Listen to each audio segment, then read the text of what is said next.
Hi, hello, good morning. Welcome to my blog. Today is Monday, Tuesday. Ngayon, mag-prepare ako ng breakfast sa alaga ko. Tapos na po ako nag-toothbrush.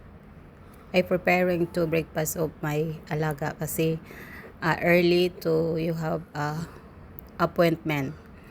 Now is nagbabalat po ako ng kamote. Nagbabalat ako ng kamote para yan ang breakfast niya. Gagawin kong French potato kamote.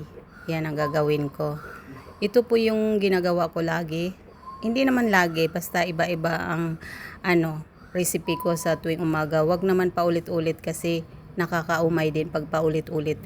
Ganito ang aking trabaho dito every morning. Ito yung trabaho ko. Ako ang mag-prepare sa kanya ng breakfast. Tapos pagkatapos naman ng breakfast, yun, mag-take a shower, ganyan. Pagkatapos, yun, mga appointment namin sa labas, yun, puntahan namin, ganun, busy. Pagkatapos, balik sa bahay, tapos labas uli, ganun. Ganun ang routine namin dalawa. Tapos, ito namang hiniwa ko, ito po yung baby squash. Yan din ang panggulay niya sa breakfast. Kailangan siya may gulay, may meat, ganon. Hinihiwa ko na po yung baby squash. Iluluto ko lang po to sa olive oil na may bawang. Yan lang. Tapos lagyan lang asin.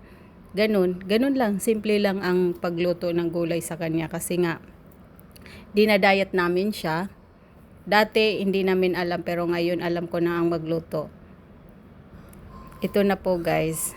Lulutuin ko na po at ito na po yung breakfast niya, yung bacon at saka yung baby squash at saka yung kamote fries.